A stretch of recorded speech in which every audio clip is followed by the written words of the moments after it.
शुएबी grammar school, Montessori matric English medium. खूबसूरत, आरामदाह और पूरा साइज मोंटेसरी क्लासरूम में आपके नन्हे मुन्ने बच्चों को निहायत प्यार और शफकत के साथ दौर जदीद के तकाज़ों के मुताबिक ऑडियो, वीडियो और जदीद मटेरियल के जरिए तालीम दी जाती है। प्राइमरी और सेकेंडरी क्लासों में बच्चों की स्किल को बेहतर बनाने के लिए report writing classes, newspaper classes, science activity, presentation classes और प्रैक्टिकल पर भी खुसूसी तवज्जो दी जाती है, जिसके जरिए बच्चे थ्योरी के साथ साथ अमली महारत भी हासिल करते हैं। कराची की सतह पर स्पोर्ट्स और तालीमी मैदान में मुख्तलिफ अवार्ड का वसूल स्कूल की मेहनत और महारत का मुंह बोलता सबूत है। मैट्रिक में 100% रिजल्ट और बोर्ड में कई सालों से मुसलसल पोजीशन।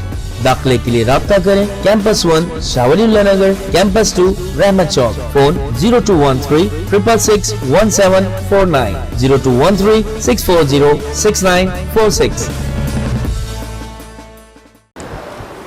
क्लास 4 बेटा इस्लामियत की किताब निकालें आप। इस्लामियत की किताब में बाब नंबर 2 नमाज के बारे में पढ़ेंगे, ठीक है। किताब निकालें आप, पेज नंबर 12। आपको बता दूं पहले, अरकान इस्लाम में दूसरे नंबर पे आता है नमाज, ठीक है। पहले नंबर पे है तौहीद, यानी कि अल्लाह पर मुकम्मल भरोसा रखना। दूसरा है अरकान नंबर 2 यानी नमाज। दूसरे अरकान में क्या आ रहा है? नमाज के बारे में, ठीक है ना। जब हम अल्लाह पे मुकम्मल यकीन रखते हैं, भरोसा रखते हैं, तो उसकी इबादत और शुक्र के लिए हम क्या करते हैं? नमाज अदा करते हैं। ये अल्लाह ताला का हुक्म है, ये एक फ़र्ज़ इबादत है।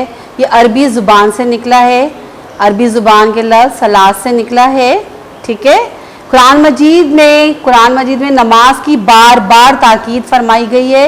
इरशाद रब्बानी है कि नमाज कायम करो और मुशरिकीन में से ना बनो, यानी कि नमाज इसलिए क्या कहा गया कि अगर हम और काफिर में मोमिन में फ़र्क, एक नमाज का फ़र्क ख़ास तौर पे आता है। क्यों आता है? क्योंकि मुशरिकीन नमाज नहीं पढ़ते और जब जहन्नम में उन्हें डाला जाएगा तो वो कहेंगे कि हमने नमाज नहीं पढ़ा और गरीबों को खाना नहीं खिलाया, ठीक है। तो ये हमें उनसे इम्तियाज़, हमें बरतरी दे रही होती है। कौन? नमाज। बेशक नमाज मोमिनों पर मुकर्ररा वक्त पे अदा करना फ़र्ज़ है। आपको पता है शब महराज में ये बात कंफर्म हुई थी कि पहले नमाज पढ़ते थे, इस्लाम के साथ ही नमाज का सिलसिला शुरू हो गया था, लेकिन 5 वक्त की जो बाकायदा जमातें नमाजें जो होने लगी वो शब महराज के बाद हुई हैं। इसमें जो बताया गया है नमाज के औकात के बारे में, किस तरह पढ़ना है, ठीक है। नमाज कायम करो और ज़कात अदा करो और रुकू करने वालों के साथ रुकू करो। अहले जन्नम से पूछा जाएगा तो तुम्हें कौन चीज़ जहन्नम में ले आई है? वो कहेंगे हम नमाज नहीं पढ़ते थे और गरीबों को खाना नहीं खिलाते थे। आप सल्लल्लाहु अलैहि वसल्लम ने भी नमाज के बारे में बहुत ताकीद फरमाई है। आप कहते हैं कि नमाज दीन का अहम सतून है। जिस तरह एक इमारत बनाने के लिए ज़रूरी है मजबूत सतून का बनाना, जब तक एक मजबूत सतून नहीं बनाएंगे, आप एक ऊंची बिल्डिंग बना लेंगे तो एक वक्त आएगा वो ऊंची बिल्डिंग ढह जाएगी, गिर जाएगी और बर्बाद हो जाएगी। ज़रूरी क्या है? उसके सतून मजबूत हो। तो सतून क्या है हमारे लिए, मोमिनों के लिए? आपकी सारी बातों का महवर क्या है? नमाज है। अगर आपने क्या किया? नमाज को पाबंदी से पढ़ा, वक्त पे पढ़ा, तो क्या होगा?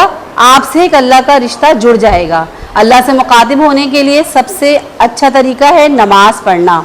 हम क्या करते हैं? इससे अल्लाह का शुक्र अदा कर रहे होते हैं नमाज के ज़रिए। नमाज मोमिन की मेराज है। नमाज मोमिन अल्लाह ताला से शर्फ हासिल करता है, यानी वो उसके इतने करीब हो जाता है बहुत ज़्यादा, यानी कहते हैं ना कि अल्लाह ताला से डायरेक्ट गुफ्तगू कर सकते हैं नमाज में दुआओं के ज़रिए, ठीक है।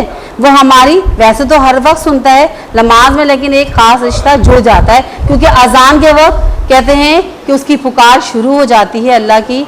उसने हमें बुलाया और हम नमाज की सूरत में उसके दरबार में हाजिर होते हैं और हाजिरी लगाते हैं कि आपने हमें पुकारा अजान देकर और हम आपके पास हाजिर हुए हैं नमाजें लेकर, ठीक है। नमाज के बारे में काफिर और मोमिन के दरमियान फ़र्क नमाज ही का फ़र्क है, ठीक है। क़यामत दिन सबसे पहले नमाज के बारे में पूछगछ होगी, उसी के बारे में पूछा जाएगा और आपको उसके बारे में एक एक बात बताई जाएगी कि आपने کیا کیا ہے. 5 وقت کی نماز اس لیے فرض ہے, آپ نے اپنے سارے کام کیے, دنیا جا کے کام کرنے کے لیے کافی ٹائم نکالا, لیکن آپ کے پاس اگر اللہ کی عبادت کرنے کے لیے ٹائم نہیں ہے تو وہ سارا ٹائم آپ کا ضائع ہو گیا. 5 وقت نماز کے علاوہ کیا کہتے ہیں, اس کے علاوہ نماز کے علاوہ سنتیں بھی ہمیں لازمی کرنی چاہیے, لیکن پہلے اللہ کے سامنے ایک ایسی عبادت جو کہ اس سے جوڑے رکھتا ہے اس کے بارے میں بتانا ہے. نماز پڑھنے سے کیا ہوتا ہے, ہم پاک صاف رہتے ہیں. پاک صاف آپ کیسے رہتے ہیں, یہ بات بھی سوچنے والی بات ہے بھائی. آپ کو میں بتا رہی ہوں, پاک صاف اس طرح رہتے ہیں کہ 5 وقت جب ہم نماز پڑھنے کے لیے کھڑے ہوتے ہیں تو نماز پڑھنے سے پہلے ضروری ہے کہ ہم وضو کریں. وضو سے کیا ہوتا ہے, ہمارے ہاتھ پاؤں چہرے کی صفائی ہوتی ہے, ٹھیک ہے نا. اور جب ظاہر سے بندہ جب نماز پڑھے گا تو پہلے ہم کو کیا کوشش کریں گے کہ گندگی نہ لگ جائے, گندگی سے بچنے کی کوشش کریں گے, تو اپنے آپ کو صاف رکھیں گے اور باوضو رہیں گے. نماز کے لیے ضروری ہے باوضو ہونا, صاف ستھرے ہونا بہت ضروری ہے. تو یعنی نماز سے بہت. اور تیسری اہم بات, آپ کو پتہ ہے ریسرچ میں سائنسدانوں نے کیا بتایا کہ بہت اچھی ورزش بھی ہے نماز. ورزش کس طرح, ہم کھڑے ہوئے, ہاتھ بلند کیا, رکوع میں گئے, سجدے میں گئے, یہ کیا ہے, ایک روٹین کے لحاظ سے جھکنا اللہ کے سامنے, یہ ایک طرح سے جسمانی ورزش بھی ہے. اس سے صحت بھی اچھی ہوتی ہے. پتہ ہے نماز کے بہت سارے فوائد ہیں. ایک تو آپ صاف ستھرے رہیں گے, دوسرے اللہ کا خوف پیدا ہوگا, کیونکہ نماز سے انسان کا رشتہ اللہ سے جڑ جاتا ہے تو ہمیں یہ خوف ہو جاتا ہے کہ کوئی ہمیں دیکھنے والا موجود ہے, کوئی بھی گناہ کریں گے, کوئی بھی غلط کام کریں گے تو وہ ہمیں بغور دیکھ رہا ہے. تو ہم کیا کریں گے, گناہ سے بچنے کی کوشش کریں گے, گندگی سے بچنے کی کوشش کریں گے, کیونکہ اللہ کو صفائی پسند ہے تو صفائی پسند لوگوں کو پسند فرماتا ہے. تو اس کی وجہ سے ہم نے نماز پڑھنا ہے تو باوضو رہنا ہوگا, پاک صاف رہنا ہوگا, صاف ستھرے کپڑے پہننے ہوں گے, گھر محلے کو صاف رکھنا ہوگا, ٹھیک ہے نا.